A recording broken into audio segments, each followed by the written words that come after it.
So when you're aware of the environment and you're aware of your mechanics in regards to what's reinforcing behavior and the kind of consequences to decrease behavior, you got it.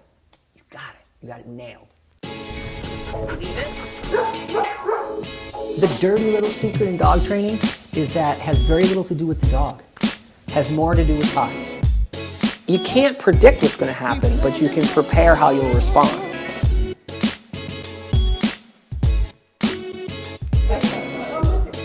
So you want to make sure that you're focused on the environment and human behavior, and then the dog learns really well.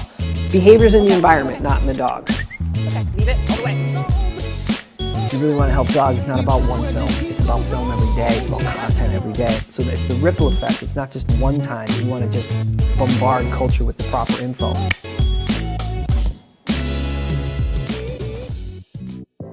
Hold on, guys. I gotta suit up.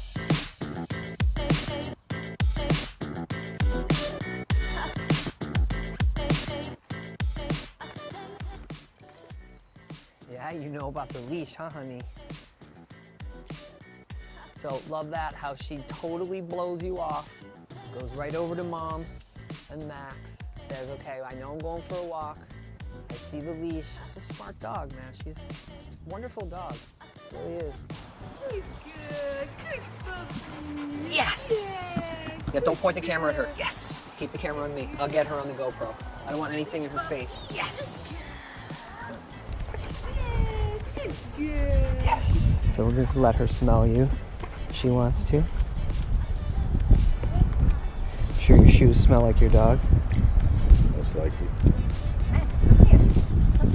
So I'm just gonna throw some treats like right at your feet, so she's like right there.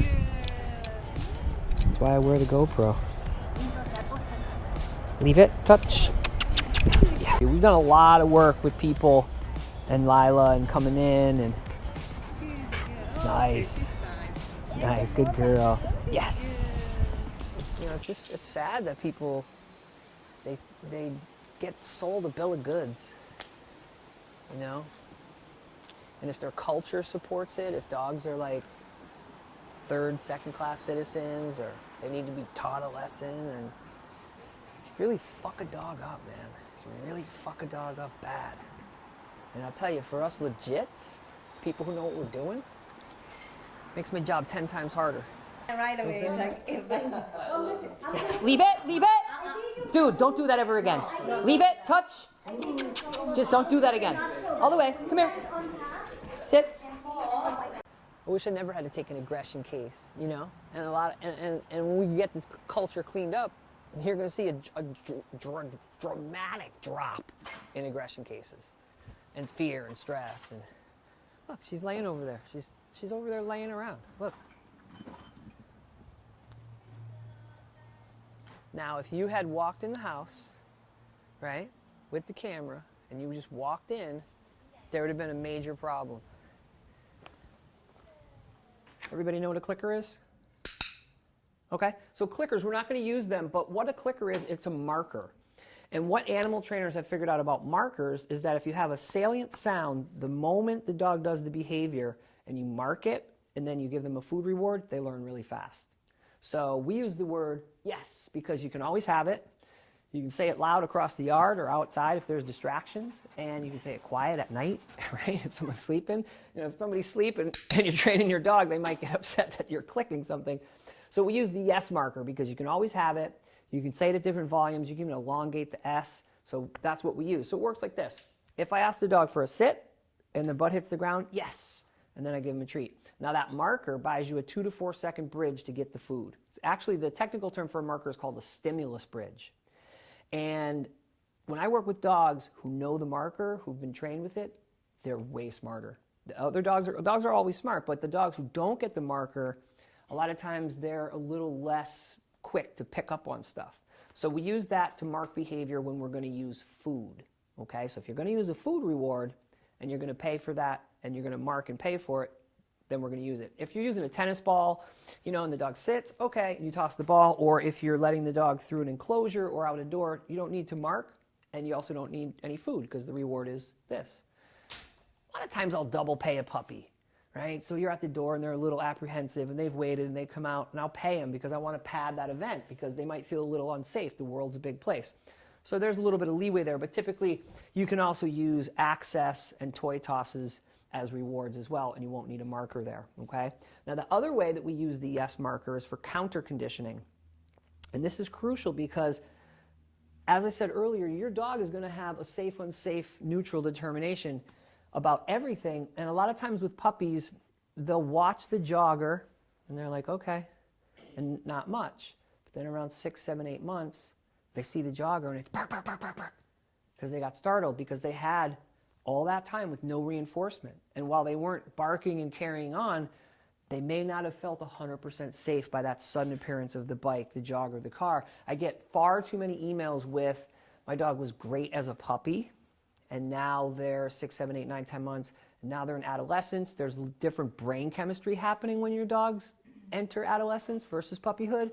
And much like teenagers, they're more confident and they might be a little bit more boisterous. So if you do lots of marking and paying, which is this, your dog's walking down the street, smelling something, and all of a sudden they go, huh? I don't care what it is. A dog, a bike, a skateboard, a car, a sound, you mark yes, and you pay them for that. And that's going to give that sudden environmental contrast a good association, a better association. Okay? In time, what happens is if you're good at this, the dog will go, bike, and before you can even say yes, they look back at you because they know the sudden appearance of bikes and joggers and other dogs and kids and whatever it is gets them paid. So they jump the marker, right? So, and then you can mark and pay them for that. You can pay for the turn back. What does everybody want when their dog is on leash and they're distracted? They want the dog to either like what's happening or disengage from it. And by going yes and marking your dog, you get that. So for example, if the dog goes skateboard and I go yes, 1001, 1002, count 2 seconds in your head, yes, pay the dog again. Dog's still watching the skateboard, 1001, 1002, yes, pay him again. Skateboard goes away, you can stop paying. Okay, but the next skateboard is going to be better associated than if you don't do that. So Lilah's issues are, with leash walking is that when it's just her and one person, she's really afraid. She's had some unfortunate, startling events. Gabriella told me last time I was here, a couple of times ago rather, that at the old house, when the newspaper delivery guys came by and they threw a paper, and that spooked her. And then they moved here and it happened again. So she can't get a break. Yeah, and it's two times it happened here, so she can't get a break with the newspaper delivery guys. Yes. Yes. Okay.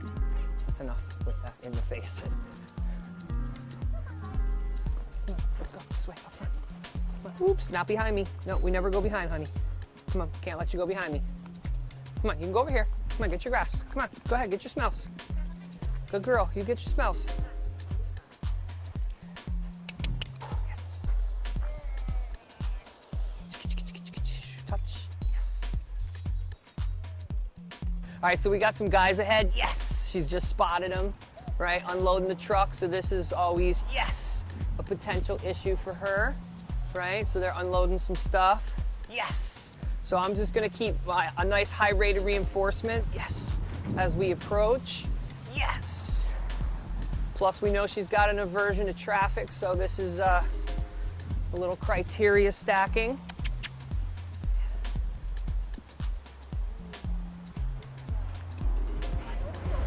Yes! So pay for that nice loud truck there.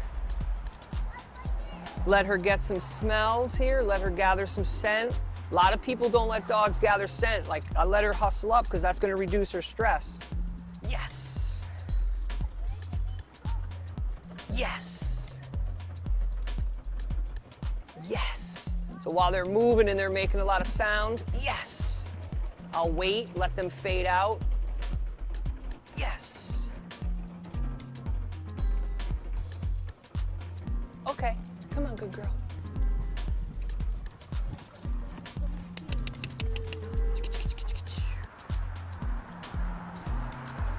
Good girl. Then I'll do some work with the clippers out on the patio. Get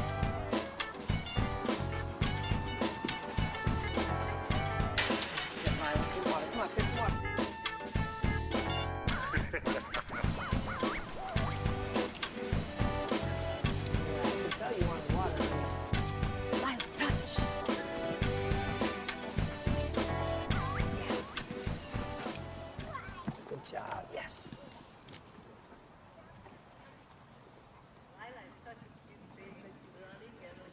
Her face is always cute, huh? Can you sit? Yes, good girl. There you go. Down. Good job, stay. Oh, what a good girl. Yeah, you're okay. You're such a good kid. You're very lucky you got a good house, honey.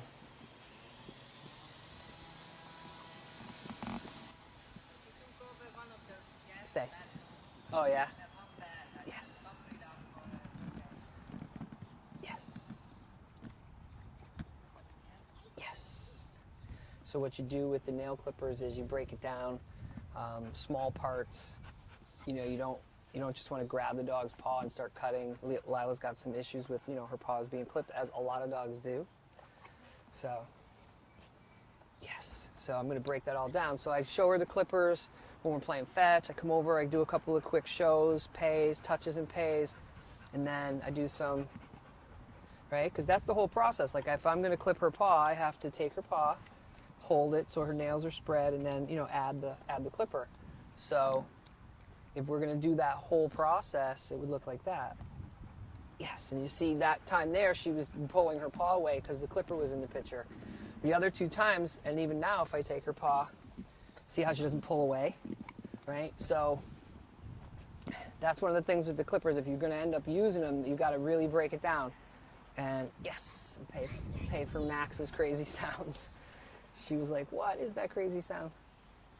Right? And notice when I do this, I set it up so I have the clippers here in this hand ready to grab here. I don't want to fumble, right?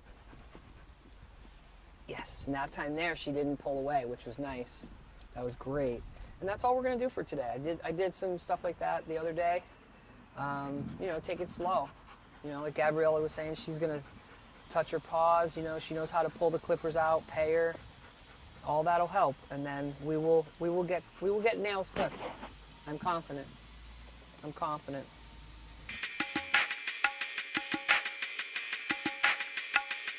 The other cue that I like for disengagement is touch.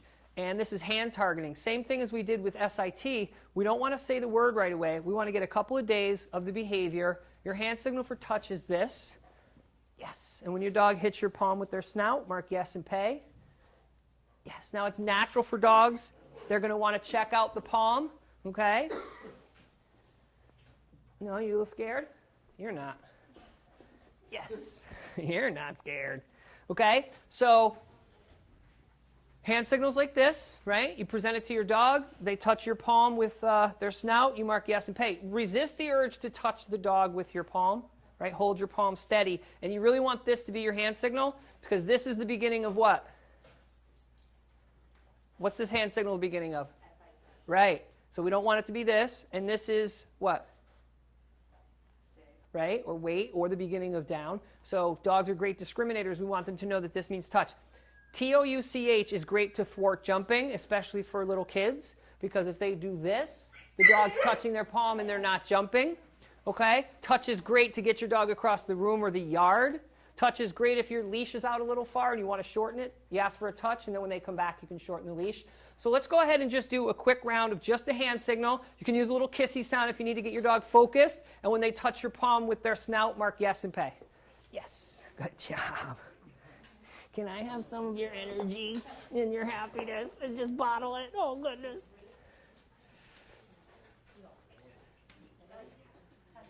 Can you hold the leash can you hold the leash? Yeah, have your son hold the leash. There you go. You can have a seat. You don't have to stand. Right? And then let it out so you got maybe a couple feet. There you go.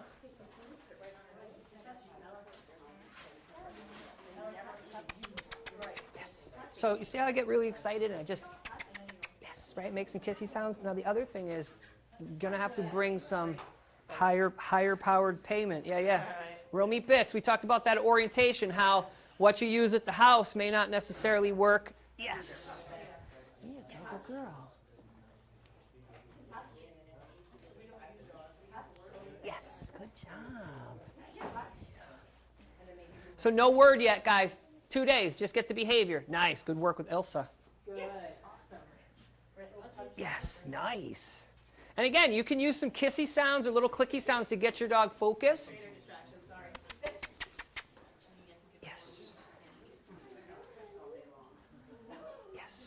Right? And you can just pound these out like free throws. Oh, your right hand partial? Yes. Sometimes they do. They're partial, yeah.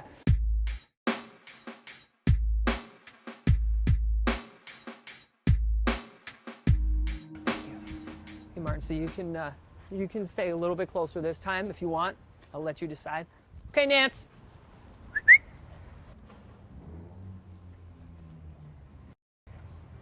Yes. Good girl. Yes. Yes. Remember Ralphie? You don't care about him too much? Yes. So again, they met before, so it's okay. Leave it. So again, that's why we keep distance, right? It could just be rough play, but it could be a little stress. Yes.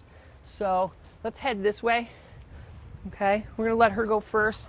Yeah, you know, you can do stop start with him if he pulls a little bit.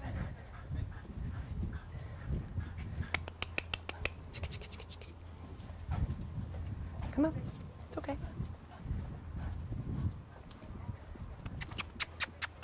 Come on. And we'll go down to the church grass and we'll do a little play there. Yes. I'd love it if you could you straddle him and give me a butt? Yeah. Okay, he's a little wormy though, so it's a little squirmy. Yes. Yeah, this is fine right here.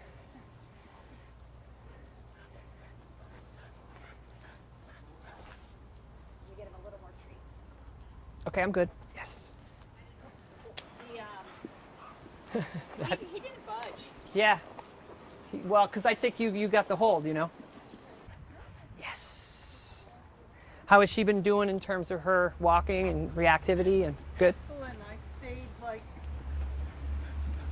5 feet away from a little Yorkie poo this morning. We had a conversation. She was right sitting, Yes. waiting to be paid. And you marked and paid and Yeah. had nice. Had a conversation. She didn't pull. She didn't do anything. Nice. So now I'm trying to be a good size dog. Well, there, you know, you're definitely But you're definitely onto something there because dogs obviously know when other dogs are bigger, but also, you know, if dogs are barky, sometimes that causes issues. I mean, this dog Yes. rolled over with her retractable leash, and Bella. It was amazing. Okay, good. I'm glad to hear that. Now, is that a dog she sees on a regular basis? Oh yeah, most often, once in a while, yeah. Prior to that, it was, you know, the growl and the flying up in the air on the leash. Yes. You know, what am I going to do? Right. Well, she's doing really good with the cameraman. Martin, by the way, this is Marianne. Martin, nice This to meet is you. Martin, our cameraman. Thanks for agreeing to be part of Dog Life. She's got a great story. Yes. Okay, come on, kiddo. Get that in. Oh, yeah. Hey, guys, how are you? This is little Bella. You met Ralphie, I see. Another little cutie. Yeah, you want to say hi to Bella? Yes. Okay, wait 1 sec, okay? Just don't reach yet, okay? Just stand up for me a little bit. Stand up. Yeah, there you go. Just let her smell you first, okay? Okay. Good. See how we smell. Yes. We're from Maryland. We smell Nice. different. Nice. Yeah, we smell Maryland. Yes, that's okay. Take care. Thank you. So again, you know, one of the things that I always do is I make sure that I instruct people not to lean over, reach, because dogs get spooked. And even though they might be comfortable with dogs, you don't know how the dog will react. So again, safety, safety, safety. That's always my religion. And you know, she just met these people. And what if their hands smell like meatball subs? And she goes, oh, give me that, give me that finger. The guy was already missing a finger, so who knows? Maybe a dog got him. Come on, honey. You know, and with Ralphie, like, you know, Just what you told me. I say to people, listen, I'm still learning her, about her. well, you know, it's, Reach in. and again, it's like the person at the party who's really friendly, but you don't want them right here. Right. You know, so a lot of times people are comfortable with dogs and that's why they get bitten or the dog reacts because they don't understand dogs aren't clocks. They're biological creatures who might need some space. And, you know, good for you. good for you for just taking the initiative. I tell people, you don't have to be mean, just let them know this is how we're working. Yes. So what I like there is as soon as we came up here and she saw Ralphie, she turned for a treat. Yes. Oops. Yes. Okay, so Martin, come on up here. We're gonna do maybe a little play over here. Oh, he likes her. He does. He wants to come on really strong. He does that with every dog, though. Again, this is, I talked about this earlier about having a really good assistant like Nancy or Laura, just somebody who really understands how to do dog greetings is super important. That's why I tell people don't just meet dogs that you don't know because it can go bad really fast. There's definitely an art to dog greetings and just socializing on leash. Yes. You want to let Ralphie smell your bum bum? You want to come in for a bum bum smell? There she is. You want to smell the bum bums? Fine. Yes. Love her. So again, I shorten the leash right to the clip. 2 seconds for Ralphie to just get some scent gathering from her. So, this is all orchestrated. This isn't something that's random. Like, see how Nancy immediately stops, shortens the leash, right? Tosses a treat. This is how you do dog greetings with dogs who we're not sure how it will go. This is their second greeting. First one went good. This one's going well, but, it's like little kids in a sandbox. It might go great, and then all of a sudden the kid flips sand by mistake, and now the kid's upset. Ralphie could say, I want to play, and she might get upset or be flummoxed. So, we don't know her whole history. She's 4, so she's got a long 4 years of life that we don't know entirely what happened with dogs. So, safety, safety, safety, but she's doing good. Trying to find her treat. And, yes. So I really like that. She goes to Ralphie and then, yes, she disengaged the first time and then this time she, yes, disengaged. The second approach, she gave a little kiss, which was nice. Yes. And again, by marking and paying, just marking and paying, it really helps solidify, hey, we like that. You can approach, we'll pay you for that. Yeah, I told you she was cute. All right, we can walk. Ralphie wants to motor. So we won't stay out as long this time just because, yes, it's a little hotter. And they've met, so we don't need to spend as much time on the walk.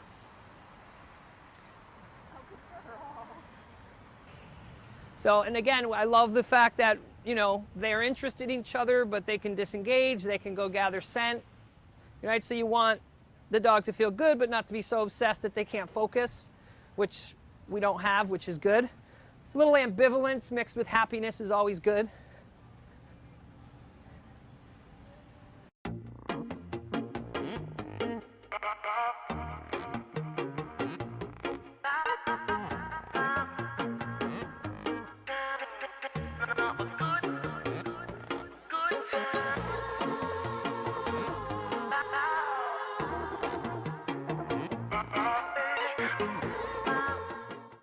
I adopted Bella in February of this year, 2017, from Liberty Humane Society in Jersey City. Not knowing much about her, they found her, tied, what they told me was tied to a pole by the highway in a snowstorm. So I took her home for a few weeks, then went back for a spay and neuter, and she was officially mine. She seemed pretty healthy. She was about 18 pounds. She's now 25 pounds. Nice. She had pretty much lost all the fur on her tail and ears. With her nutrition, she gained some weight back and all the hair back on her tail and ears, and she had some sores. She was treated with antibiotics. She was very scared, didn't hardly play, she wasn't active. And then all of a sudden she became alive. But as I walked her around the neighborhood or introduced her to people, she was growling, she was lunging, she was snapping, jumping up at people. And I researched, and luckily, Life Saviors Drayton at Urban Dogs, because I was about to give up. Through training with paying with rewards and treats, and a couple of commands such as leave it, I learned not to say no all day. And no isn't a word dogs know, but Bella is now putting treats in her toy box on the way out the door and staying at the front door while I open it and leaving, dropping toys or a leaf or a lollipop in the street. And her behavior is really improving. Before you came to work with me, how much information was coming at you that was contrary to how we approached it? I was reading things about collars, and I was reading things Like about shock collars and prong shock collars? collars, and I was reading things about, this dog is 3 or 4 years old, you're gonna need a shock collar, or, just going to a local pet store, and they were rewarding with treats, but it was more, just putting them in face with 2 or 3 other dogs in that area with not really learning any socialization skills or anything. So people were telling you to just put her in Put the her in. room with dogs, not orchestrate it. Right, and she'd be, then she gets kicked out because she's the bad student, and I'm walking around a store all night. And it was aggravating for me and Sure. for Bella, and she was so agitated as people came in the store even, she was, lunging and growling at them. And that's all dissipated now that you learn how to counter condition. Right, and I wasn't paying her with treats or if she did something good or not, I wasn't telling her leave it. She was more aggravated. Were you and I remember we talked about this, but were you scolding her and saying no and things like that? No was, Right. in my vocabulary. Now it's not. It's yes and treat. It's, it's yes and treat. And leave it, right? And create distance. Yeah, and orchestrate people. Please don't reach. Right, and when Yeah. visitors come in the house, the same thing, keep her in a gated area, let her see how she's gonna behave, and it's worked out fine. The kids come in now, and, she may bark a little bit, but when she sees who it is, she's fine. Well, that's really great, and I'm not surprised because I see this story and this narrative time and time again. Dog is stressed or fearful, and people are saying, "Hey, cut it out," or they're not doing anything, or they're, "Oh, I'm sorry, my dog's," as opposed to being proactive. So, I give you a lot of credit. Not only did you get it, but you implemented it, right? So it's not just, okay, this is something to do. It's, okay, I need to do this because if I don't, what's left in its place? I have a dog who doesn't feel good about people or other dogs. So I give you a lot of credit for just jumping in with it. And I remember you saying at the last session how this is so much easier than what everybody was telling me I had to do. Or being aggravated and upset and, saying, what am I gonna do with this dog? Or almost to the point, can I return this dog? And I don't wanna Right. return her, I love her. Yeah, of course. And what, how do I socialize her with people and friends and guests and all the tips that you've given, it's just simple things, Yeah. things. It is. I sell a lot of common sense, It's so worth it, so worth it. Again, I'm a big fan of letting dogs vote with their feet and not rushing the training in terms of especially socializing with other dogs. I'd like to see her charging behavior with him, dissipate a little bit before we try any, play face-to-face. Ralphie's a great player, and all of my history on him tells me he'll defer, but she could still bite him. Again, I want to see here if this whole session goes without her doing any lunging in him. And again, it could just be part of her play style. If we had more info, if you said, look, I talked to her people that she lived with, or foster people, or people in the shelter, she played with dogs. She's really, really good with dog play. She just plays rough. And we had something definitive, I would have tried it already. But because we don't have anything, I want to be really careful.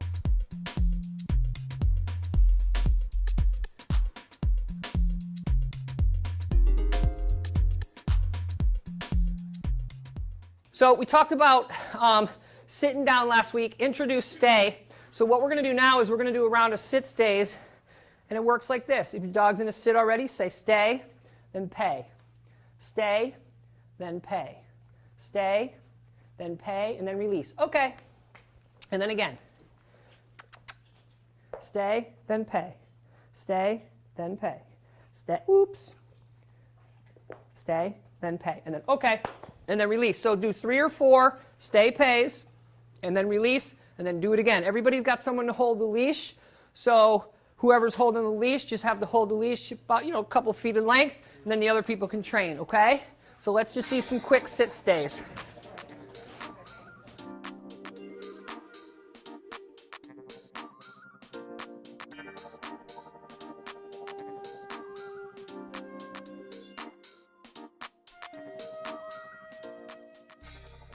So stay right in front of Gracie, stay, pay, right? You don't want to have any distance really right now. A lot of distractions. And then, okay, right? And then right in. So it's just like free throws. Okay. Throw me the ball, shoot the ball. Throw me the ball, shoot the ball. Okay. And when you guys release, make sure you have a release word or phrase that lets your dog know they're all done. Ready? Sit. Okay. Boop. So pay for that butt on the ground. See how she's hovering there? Right? You want to pay. You pay for behavior. Right? Stay. Okay. Yeah, pay while her butt's on the ground.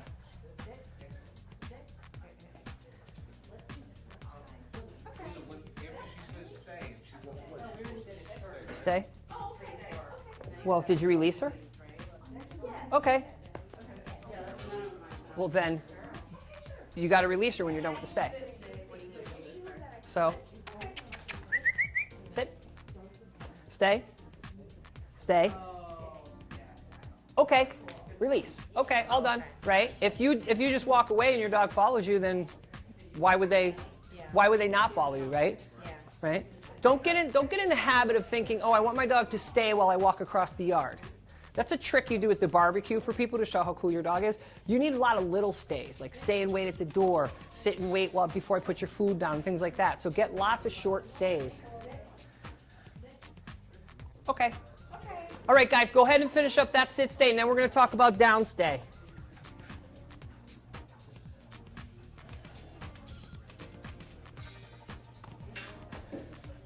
Okay, guys, so everybody, let's get our dogs into a down and start your stay pay routine. Same thing, 3 or 4 pay stays, and then release, reset, and do it again.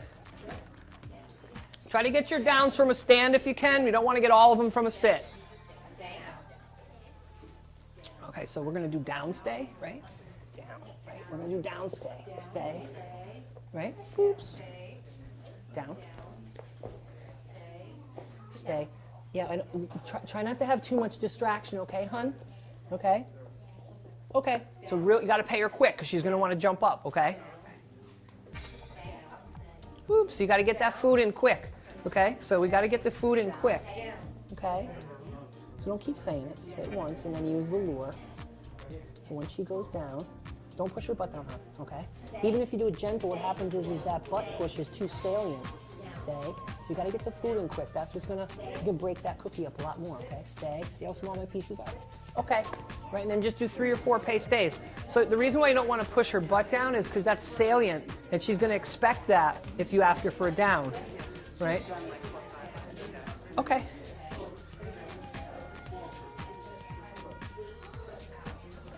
Down.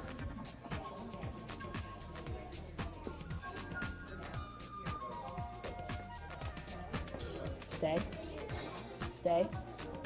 Stay. Okay.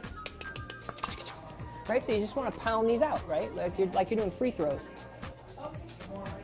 Stay. Stay. Stay. Okay. And then release. Okay. Right? Just do nice, quick, short rounds.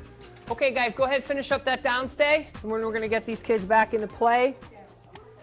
All right, so a couple of words about stay. When you're in an environment like this, where you've got, dogs anywhere from 5 to 10 to 20 feet away, we got people moving, it's a lot of distraction. So when you're in a heavily distracted environment, your dog needs a quick rate of reinforcement, meaning how fast can I reinforce this dog for the stay?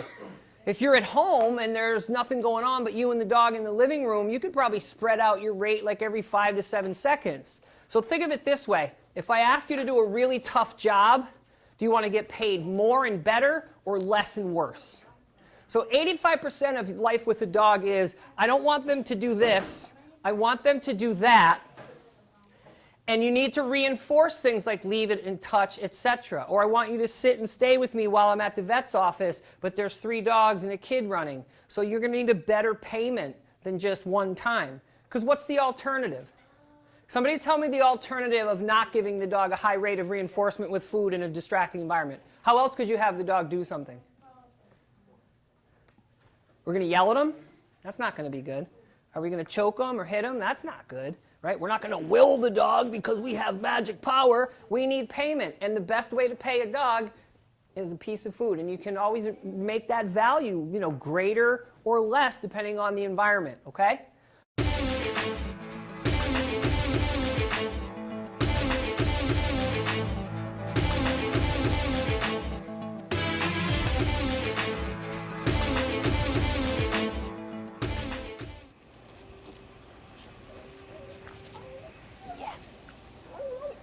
Okay, hide, hide.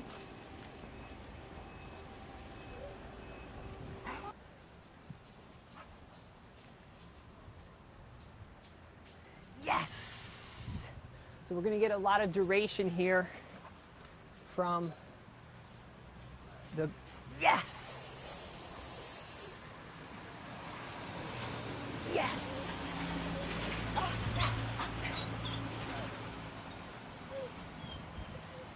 Yes. Okay, so that's a lot of stress. I'm not thinking that this is fear. Yeah. But he wants to go see that dog. Oh, yeah. Right. But I have to be careful because it could change. Yeah. Yeah. Good job, buddy. We're going to get a lot of duration here. Yes. Yes.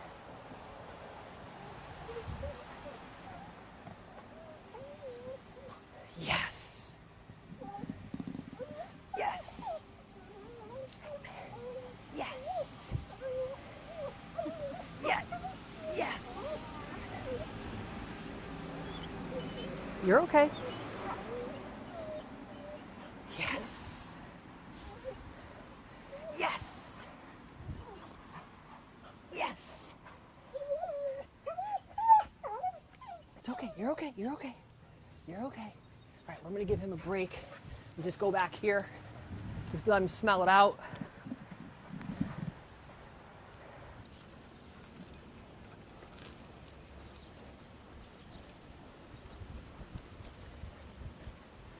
So he's starting to put together. He doesn't have to hustle to the scent like it's the last scent he's ever going to get.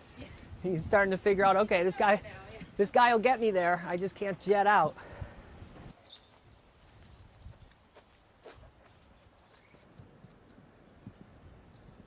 Yes. Okay, short leash. We're going to do a round and round. Okay, we're going to go quick. Yes. Like a good 10 feet, but we're going to go round and round.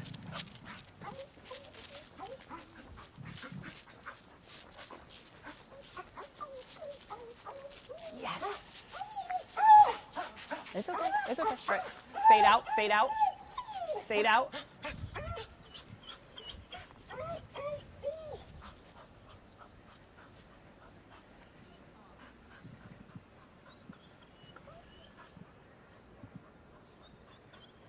You're okay. Yes. You're okay. You feel comfortable letting me get a scent? Okay. It's going to be quick. So what I want you to do is, I want you to stay where you're at. I don't want you to come towards me. Okay? No, stay there. Get her ready. Yes. Mark, follow me.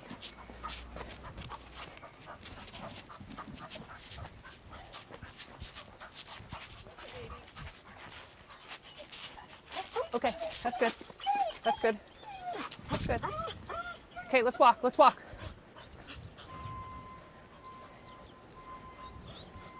Come on. Stay back a little bit.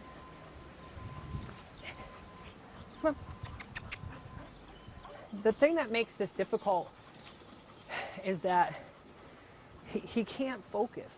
Like, he's so frustrated. That he can't just, like, a lot of times what happens when you approach the dog to let them smell, they actually get less frustrated. But he's like, so I don't want to put him right up on the dog because I don't want her to get spooked. She looked nervous. Right. So, you know, he's like literally like filing his nails. So I can't risk that she's going to get flummoxed. So, but that's the thing that makes it challenging for him with these greetings, is that he's so intense that the other dog is going to be like, whoa. See, now if I was a huckster trainer, right, if I was a real huckster, you know what I would do? Martin, go up there, right? Okay, come on. And I would put this on film and say, look, I trained him not to pull in one session, right? But I'm not a huckster, and what I would explain is, this is the end of the session, and he's really tired, and that he may pull just as intently if there was another stimulus, dog, bird, cat, whatever, right? So that's why a lot of these times you see these people and they're like, leash pulling reduced in one session. We're good. We're good. I'll see you tomorrow, okay? The reason why I didn't do like a full-on face-to-face or even let him get to the dog's butt fully is because Jojo was a little fearful. So I don't want to stress her out, right? So I have to take both dogs into consideration. And then, even though we could probably say, okay, he's not fearful of dogs, it doesn't mean that when he gets there with all that intensity, the other dog won't be afraid. Management is the first step. So if you think he's going to like completely lose it and just like whine and bark, before it happens, you get out of dodge. So that's what I was trying to do with Laura, and traffic her and say, you know, stay out of view, stay back. If you think you can get the counter conditioning in and you can yes and treat, then you want to do that. And that's what we were doing with Jojo and the other dogs that we saw out on the walk. The challenge with him is that he's really strong, right? Fortunately, you're not a little dude. You probably bench more than I can.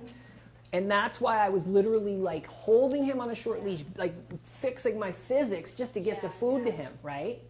So with him, there's a physicality that the handler has to have. They have to have a certain amount of strength, so that makes it challenging. So if you can get the counter conditioning done, great. And we could. He took food pretty much the whole time, which was good. The third component to reduce this is regular dog greetings with dogs that go well.